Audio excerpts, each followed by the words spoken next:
تو بھائی ان آیات کے مطابق جو کچھ بھی زمین سے اگتا ہے اسے کھانا حلال ہے، سوائے ان چیزوں کے جن کا پہلے منع کیا گیا ہے، یعنی ہمر یا نشہ آور چیزیں جو حرام ہیں۔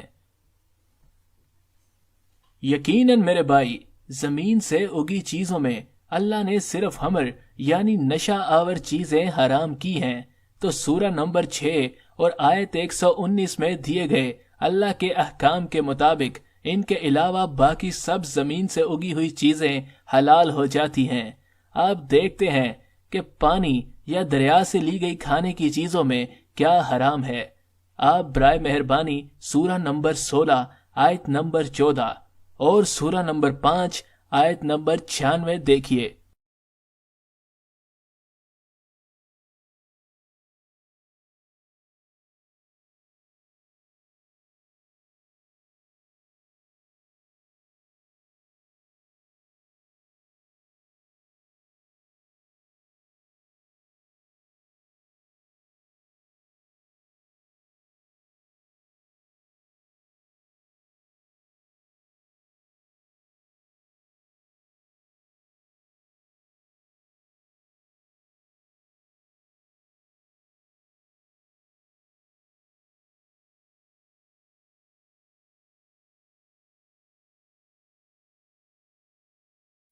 تو بھائی ان آیات کے مطابق تو سارا تری والا مثلاً سمندری یا دریائی کھانا حلال ہے۔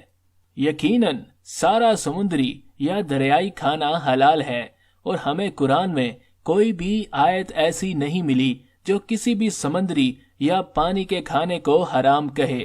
لہٰذا اللہ کے سورہ 6 آیت 119 میں دیے گئے احکامات کے مطابق سارا سمندری یا دریائی کھانا حلال ہو جاتا ہے۔ اب دیکھتے ہیں کہ اللہ پرندوں اور جانوروں کے بارے میں کیا کہتے ہیں۔ اب آپ پہلے سورہ نمبر 6 اور اس کی آیت نمبر 118 اور 119 دیکھیے۔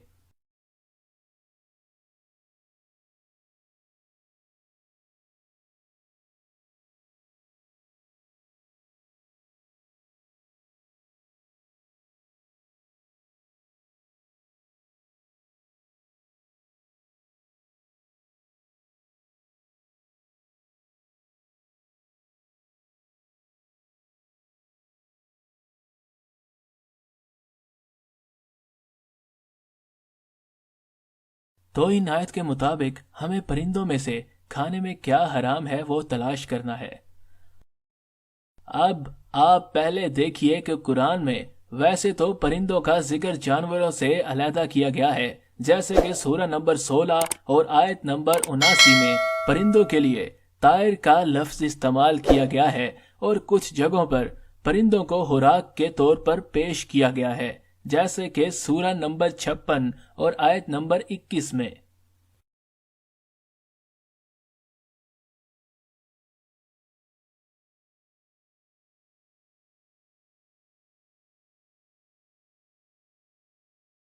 مگر ہمیں قرآن میں ایک بھی آیت ایسی نہیں ملی جو کسی پرندے کے گوشت کو کھانا حرام کہے۔ لہٰذا سورہ نمبر 6 آیت 118 اور 19 میں دیے گئے اللہ کے احکامات کے مطابق ہر قسم کے پرندے کھانے کے لیے حلال ہیں۔ یقیناً یہ بات بالکل سمجھ میں آتی ہے ان آیت کی بنیاد پر۔ اب دیکھتے ہیں کہ اللہ کیا احکامات دیتے ہیں زمین کے جانوروں کے بارے میں۔ تو ہمیں یہ دیکھنا ہے کہ کون سے زمین کے جانور کھانا حرام ہیں۔ جب ہمیں یہ پتا چل جائے گا کہ کیا کھانا حرام ہے تو کچھ بھی بچ جائے گا وہ کھانے کے لیے حلال ہوگا۔ صحیح؟ یقیناً اللہ کی آیات تو یہی کہتی ہیں۔ ٹھیک ہے، اب ہم مرحلہ وار دیکھتے ہیں کہ کیا کھانا حرام ہے۔ اب پہلے دیکھیے سورہ نمبر 5 آیت نمبر 1۔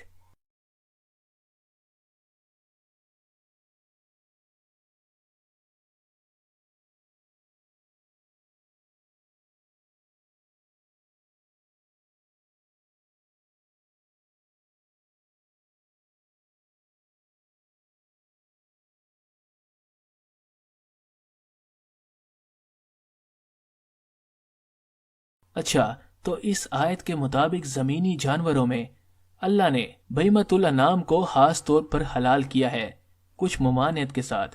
یہ بہیمۃ الانام کون سے جانور ہیں؟ بہیمتوں کے معنی 4 پیروں والے جانوروں کے ہیں، اور الانام کے معنی وہ جانور ہیں جو فائدے کے لیے رکھے جاتے ہیں، جیسے مویشی جو آپ کو دودھ، اون، سفری سہولت وغیرہ دیتے ہیں، جیسا کہ سورہ نمبر 36 اور آیت نمبر 71 سے 73 میں بیان کیا گیا ہے۔ اور اللہ نے ان الانام کو مزید تفصیل سے بتایا ہے سورہ نمبر 32 اور آیت نمبر 27 میں، جس کے مطابق الانام زمین سے اگی چیزیں کھاتے ہیں، یعنی وہ گوشت خور نہیں ہیں۔ اچھا، تو اس سے مراد گائے، اونٹ، بیڑ، بکری، خرگوش جیسے جانوروں کے ہیں یقیناً۔ اب میرا ایک سوال ہے کہ ان انعام کے علاوہ جو دوسرے جانور ہیں ان کے لیے اللہ کے کیا احکامات ہیں؟ بھائی اس بارے میں ہم آپ کو 3 آیتیں دکھاتے ہیں۔ آپ سب سے پہلے سورہ نمبر 6 اور اس کی آیت نمبر 119 دیکھیے۔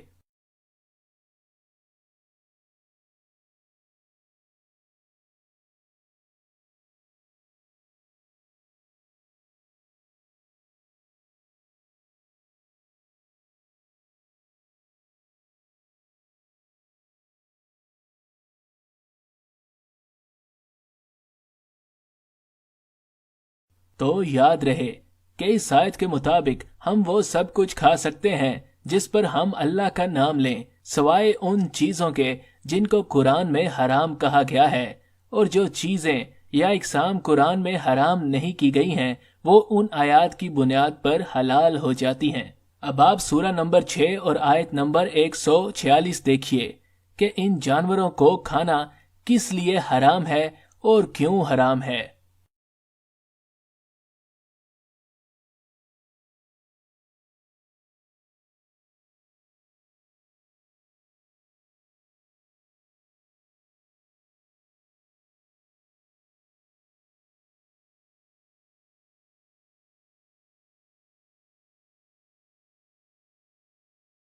تو بھائی اس آیت کے مطابق ناخن والے جانور تو صرف یہود پر حرام کیے گئے، اور وہ بھی ان کی نافرمانی کی وجہ سے۔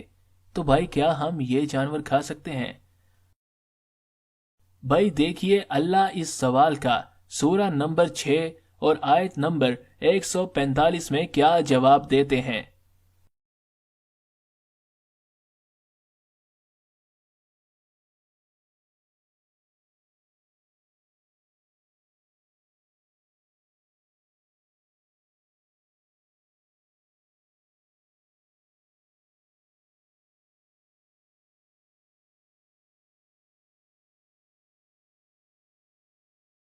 تو بھائی اس کا مطلب یہ ہوا کہ ہم جس چیز کو کھانا چاہیں کھا سکتے ہیں اگر اللہ نے اس کو قرآن میں حرام نہیں کیا۔ یقیناً میرے بھائی، اب دیکھتے ہیں کہ اب تک جو ہم نے کھانوں کی قسمیں حلال دیکھی ہیں ان کھانوں میں کس چیز کو ممانعت حاصل ہے، یعنی کس حلال کھانے کی چیز کو اللہ نے حرام کیا اور کن حالات میں حرام کیا ہے۔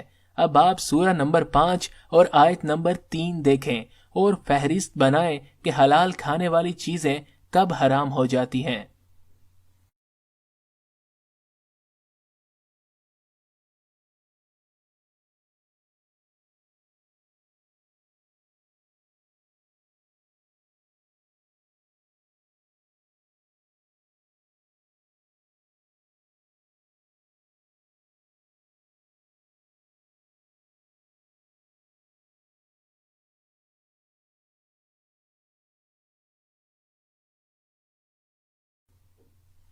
تو اب بتائیے کہ اس آیت کے مطابق پہلی حرام چیز کیا ہے؟ اس آیت کے مطابق پہلی حلال چیز جو حرام ہو جاتی ہے وہ مردہ جانور ہے۔ یقیناً وہ تمام جانور جو ذبح یا شکار سے پہلے مر گئے ہوں حرام ہیں، چاہے وہ جانوروں میں سے کوئی بھی جانور ہو۔ صحیح؟ بالکل صحیح۔ اب بتائیے اس آیت کے مطابق حرام کھانے کی فہرست میں اگلی چیز کیا ہے؟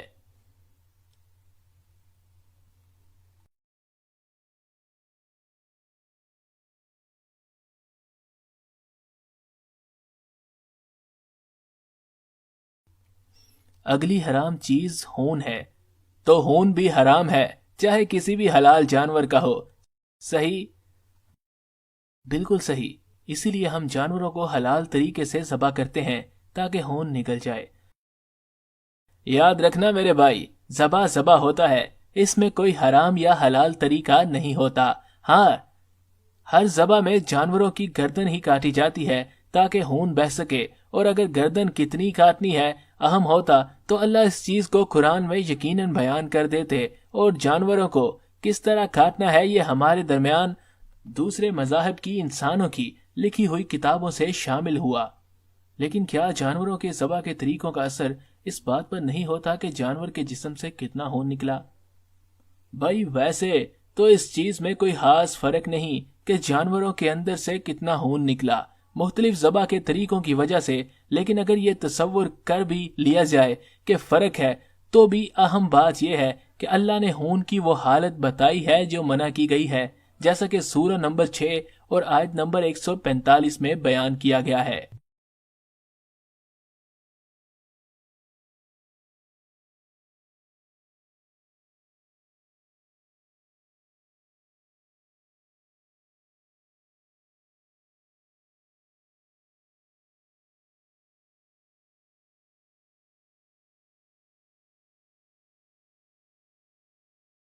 تو یہ وہ خون ہے جو ایک جگہ ٹھہرتا نہیں، یعنی بہتا ہوا خون۔ تو جو خون گوشت کے اندر ٹھہر گیا وہ مسئلہ نہیں، کیونکہ آپ جانور کو کسی طرح سے بھی ذبح کر لیں، اس کے گوشت میں کچھ خون باقی رہ جاتا ہے جسے پکاتے وقت دھو کر صاف کیا جاتا ہے۔ اچھا، میرا ایک سوال ہے کہ ہمیں کیسے پتا کہ جو جانور ہم کھا رہے ہیں اس کے ذبح کے وقت اللہ کا نام لیا گیا ہے؟ بھائی یہ تو صرف اس صورت میں ممکن ہے کہ جب آپ وہاں خود موجود ہوں، اس لیے اللہ نے کھاتے وقت اللہ کا نام لینے کا حکم دیا ہے، اور اسی لیے آپ کھاتے وقت بسم اللہ پڑھتے ہیں۔ دیکھیے اللہ اس بارے میں سورہ نمبر 5 آیت نمبر 4 میں کیا حکم دے رہے ہیں۔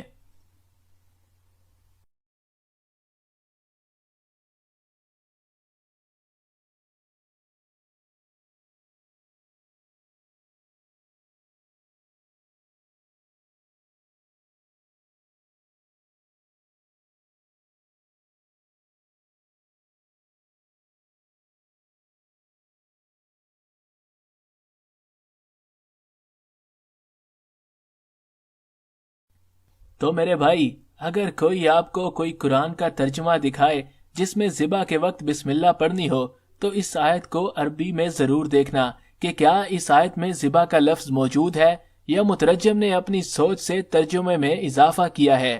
لیکن چونکہ یہ اہم ہے کہ ہم ہر کام اللہ کے نام سے کریں، تو میرے بھائی اگر جانوروں کو آپ خود ذبح کر رہے ہیں تو آپ لازمی ذبح کے وقت اس پر اللہ کا نام لیجئے، اور اگر ذبح کسی اور نے کیا ہے، آپ صرف کھا رہے ہیں، تو آپ پر لازم ہے کہ کھاتے ہوئے اللہ کا نام لیجئے۔ اور یاد رکھنا کہ سورہ نمبر 5 اور آیت نمبر 5 کے مطابق ان لوگوں کا کھانا بھی جائز ہے جس کو اللہ نے کتاب دی۔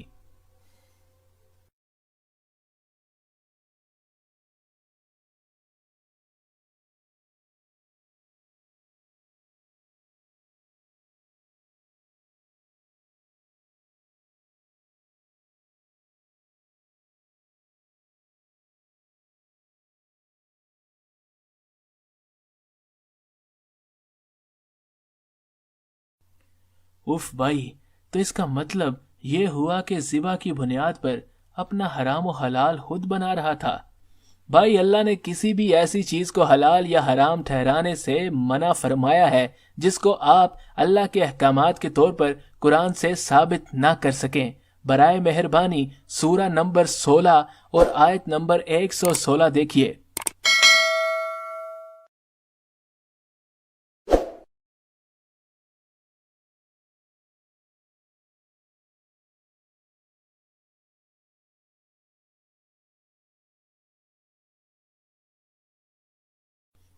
آئیے آگے بڑھتے ہیں اور دیکھتے ہیں کہ اللہ نے مزید کیا حرام کیا ہے۔ تو دوبارہ سورہ نمبر 5 اور آیت نمبر 3 دیکھیے۔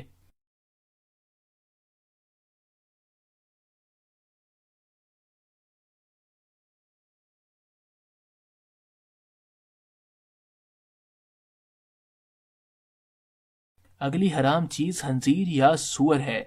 معاف کیجئے، کیا یہ خنزیر یا سور ہیں؟ برائے مہربانی دوبارہ دیکھیے اور صحیح سے پڑھیں کہ سور لکھا ہے یا سور کا گوشت۔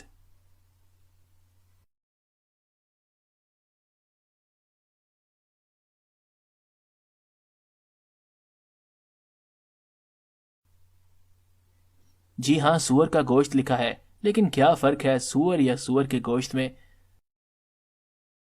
دیکھیے بھائی، اللہ نے قرآن میں 5 جگہ سور یا خنزیر کا لفظ استعمال کیا ہے۔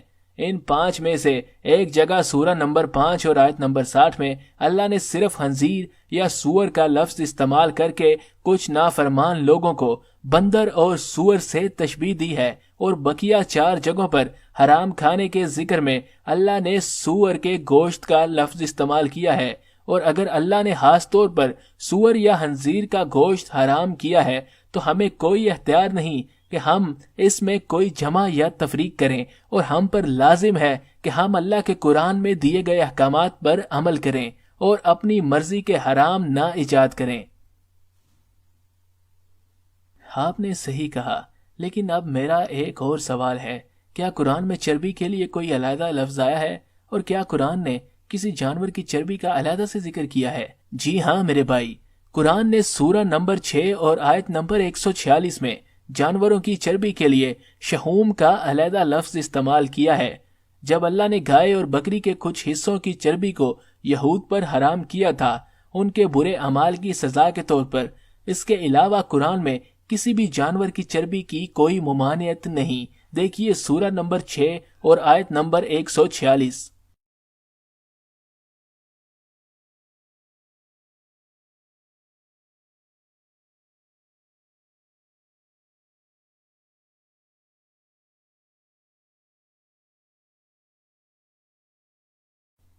یا اللہ، میں تو کتنی دوائیوں کو جانوروں کی چربی کی وجہ سے اپنے اوپر حرام کیے بیٹھا تھا۔ بھئی یہ اس وقت ہوتا ہے جب ہم دین کے معاملے میں سنی سنائی باتوں پر ایمان لے آتے ہیں اور اللہ کی کتاب اور جو رسول پاک صلی اللہ علیہ وسلم نے بیان کیا اس سے ان باتوں کی تصدیق نہیں کرتے۔ چلیے اب دیکھتے ہیں کہ اللہ نے سورہ نمبر 5 اور آیت نمبر 3 کے ذریعے مزید کیا حرام کیا ہے۔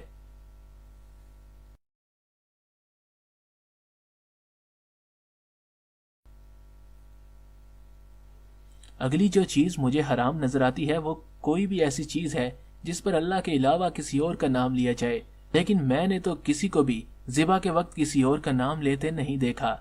بھائی کیا یہاں عربی میں ذبح کا لفظ استعمال ہوا ہے؟ نہیں، تو یہ کوئی بھی چیز ہو سکتی ہے جس پر اللہ کی بجائے کسی اور کا نام لیا گیا ہو۔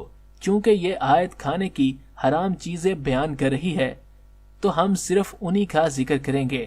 میں اب آپ کو اسی موضوع کے اوپر ایک اور آیت دکھاتا ہوں۔ آپ سورہ نمبر 6 اور آیت نمبر 121 دیکھیے۔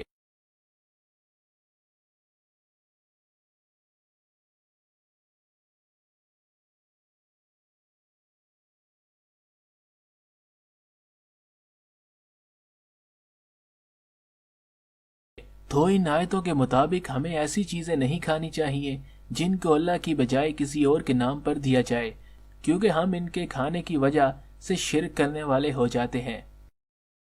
اب بتائیے بھائی، کیا آپ کو ایسے کھانے کا پتہ ہے جو آپ کو اللہ کی بجائے کسی اور کے نام پر دیا گیا ہو؟ اف، مجھے تو صرف ایک ہی کھانا اللہ کی بجائے کسی اور کے نام پر دیا گیا۔ یہ تب ہوا جب کوئی میرے پاس کچھ کھانے کو لایا اور کہا کہ یہ کسی امام کے نام پر ہے۔ وہ کوئی نظر یا نیاز تھی۔ تو میرے بھائی، ان آیات کے مطابق کوئی بھی کھانے کی چیز جو آپ کو دی جائے اللہ کے علاوہ کسی بھی انسان یا چیز کے نام پر، وہ نہ صرف حرام ہے بلکہ اس کو کھانا شرک بھی ہے، چاہے آپ اس کھانے کو کسی بھی نام سے پکاریں۔ آپ نے بالکل صحیح کہا۔ مجھے تو خیال بھی نہیں تھا کہ جس کو میں ثواب سمجھ کر کھا رہا تھا اس کو کھانا اللہ نے نہ صرف حرام کیا بلکہ شرک قرار دیا۔ یقیناً میرے بھائی، اب دوبارہ سورہ نمبر 5 اور آیت نمبر 3 دیکھیں کہ اللہ نے مزید کیا کھانا حرام کیا ہے۔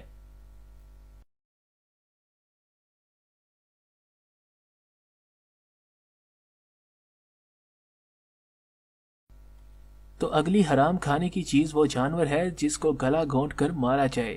یا جو کسی ضرب یا چوٹ سے مارا جائے، یا جو گرنے کی وجہ سے مر جائے، یا جو کسی اور جانور کے سینگ لگنے سے مر جائے۔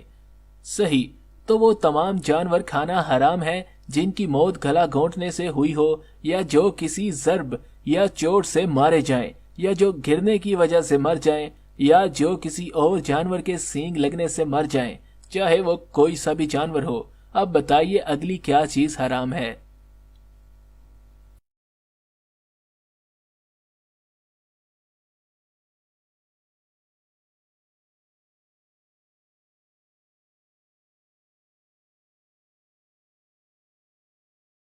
اگلی جو چیز حرام ہے وہ جانور ہے جس کو درندے پھاڑ کھائیں، لیکن اگر ہم اس کو زکیتم یعنی پاک کر لیں مرنے سے پہلے ذبح کر کے تو وہ حلال ہے۔ صحیح، تو اگر وہ جانور ذبح سے پہلے مر جائے تو آپ اس کو زکیتم یعنی پاک نہیں کر سکتے، اسی لیے وہ حرام ہو جائے گا۔ آئیے آگے دیکھتے ہیں کہ اگلی کیا چیز حرام ہے۔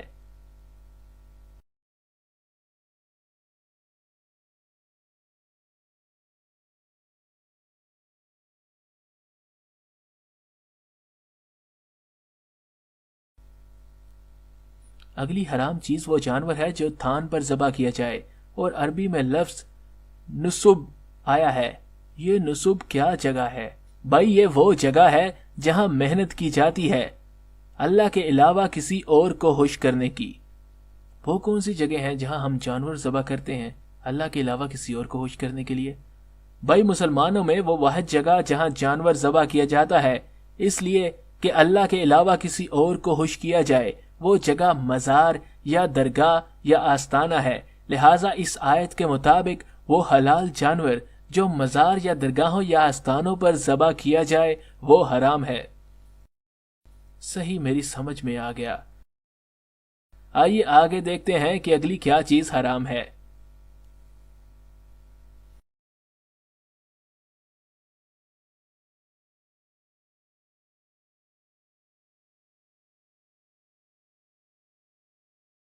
اگلی جو چیز حرام ہے وہ ایسا جانور ہے جس کو تقسیم کیا جائے 500 یا تیروں پر، اور عربی میں لفظ آیا ہے ازلام پر۔ بھئی یہ ازلام کیا ہے جس پر جانوروں کو تقسیم کیا جاتا ہے؟ ازلام کے معنی 500 یا مستقبل پر ہوائی تیر چلانے یا مستقبل پر قسمت کے ساتھ کسی چیز کو جوڑنے کے ہیں، یعنی کہ جانور کو اس مقصد پر تقسیم کیا جائے کہ وہ آپ کے مستقبل کی برائی یا قسمت بدل دے گا۔ بھئی یہ کون سا موقع ہوتا ہے جب ہم جانوروں کو مستقبل یا قسمت بدلنے کے لیے تقسیم کرتے ہیں؟ بھائی آپ نے اکثر دیکھا ہوگا کہ کچھ لوگ کالا بکرا یا بکری یا مرغی کاٹتے یا بانٹتے ہیں، یہ سوچ کر کہ اس کالے جانور کے کاٹنے یا بانٹنے سے ان پر مستقبل کی بلائیں دور ہوں گی۔ یہ عموماً بچوں کی پیدائش پر، شادی کے موقع پر، گھروں کی تعمیر یا اللہ کی آزمائش جسے عام لوگ پریشانی کہتے ہیں جیسے موقع پر کیا جاتا ہے۔ تو آپ جب کوئی جانور صرف اس لیے کاٹ کر بانٹتے یا تقسیم کرتے ہیں کہ اس جانور کی قربانی کی وجہ سے آپ کے یا کسی کے اوپر آنے والی بلائیں دور ہوں گی، تو اللہ نے اس کو حرام قرار دیا ہے۔ یا اللہ، اب میری سمجھ میں آیا کہ ہم دوسرے مذاہب کی کتنی غلط رسموں کو اپنے دین کا حصہ بنائے بیٹھے ہیں۔ اب وہ ساری کھانے کی چیزیں جو اللہ نے حرام کی ہیں میری سمجھ میں آ گئی ہیں۔ ان کے علاوہ کوئی ایسی چیز ہے جو حلال ہے مگر ہم اس کو حرام سمجھتے ہیں؟ بھائی ایسی سینکڑوں چیزیں ہیں جو ہم بغیر قرآنی دلائل کے خود پر حرام کر لیتے ہیں۔ خیر، ہم آپ کو ان میں سے ایک آدھ دکھا دیتے ہیں۔ آپ سورہ نمبر 5 اور آیت نمبر 4 دیکھیے۔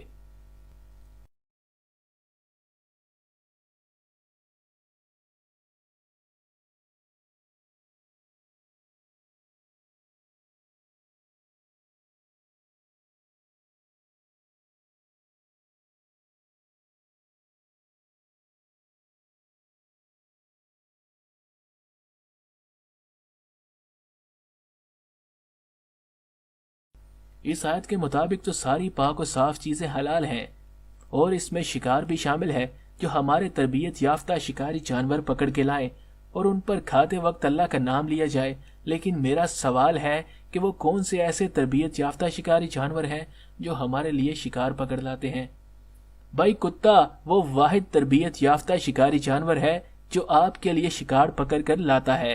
اور دوسرا ثبوت یہ ہے کہ جو اللہ نے اس آیت میں لفظ مکلبین تربیت دینے والے کے لیے استعمال کیا ہے، اس کے مطابق چونکہ کلب کتے کو کہتے ہیں تو یہ لفظ مکلبین کتے کے شکار کی تربیت دینے والا ہوا، اور کتے کو شکار کی تربیت دینے والا تو کسی کتے کو ہی تربیت دے گا۔ لیکن کتا تو شکار اپنے منہ سے پکڑ کر لاتا ہے، اور میں نے سنا ہے کہ کتا رکھنا حرام ہے کیونکہ کتا ناپاک ہوتا ہے، اور یہاں آپ کہہ رہے ہیں کہ ان کا شکار کھا لو جو کتا اپنے منہ سے پکڑ کر لایا ہو۔ بھائی اللہ نے اس آیت میں پاک اور صاف کھانے کی ہی وضاحت کی ہے، اور خاص طور پر اس کھانے کا ذکر کیا ہے جو شکاری کتا پکڑ کر لاتا ہے، تاکہ آپ اس کو ناپاک نہ سمجھیں۔ اور ہم آپ کو اپنی رائے نہیں بتا رہے بلکہ آپ کو اللہ کی آیات دکھا رہے ہیں جو اللہ کے رسول نے بیان فرمائی۔ اب یہ آپ کے اوپر ہے کہ آپ لوگوں کی کہی ہوئی باتوں کو مانیں یا اللہ اور اس کے رسول کی قرآن کے ذریعے کہی ہوئی باتیں مانیں۔ اور ایک اور بات یاد رکھیے گا کہ سورہ نمبر 18 آیت 9 سے 18 کے مطابق اصحاب کہف کے پاس بھی کتا تھا، اور وہ لوگ اللہ کی ہدایت یافتہ بندے تھے۔ بھائی آپ کا بہت شکریہ کہ آپ نے حرام و حلال کے موضوع پر میری رہنمائی کی۔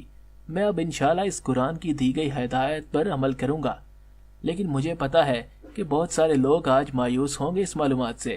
بھائی اگر آپ نے اس سورہ نمبر 5 اور آیت نمبر 3 میں دیکھا ہو کہ اللہ نے حرام چیزوں کی پوری تفصیل بتانے کے بعد کہا کہ کافر یعنی اللہ کے نافرمان ہی آپ کے ان احکامات پر عمل کرنے سے مایوس ہوں گے، لیکن بھائی یاد رکھنا کہ سورہ نمبر 28 اور آیت 85 کے مطابق قرآن دنیا کی وہ واحد کتاب ہے جس پر عمل کرنا آپ پر بھی فرض ہے، اور سورہ نمبر 25 اور آیت نمبر 30 کے مطابق قرآن دنیا کی وہ واحد کتاب ہے جس میں دیے گئے احکامات پر اگر آپ نے عمل نہیں کیا تو اللہ کے رسول اللہ سے آپ کی شکایت کریں گے۔ اور میرے بھائی کبھی بھی اللہ کے ان احکامات کو نہ بھولنا جو حرام و حلال کھانے کے بارے میں سورہ نمبر 10 آیت نمبر 59 اور سورہ نمبر 5 آیت نمبر 87 میں دیے گئے ہیں۔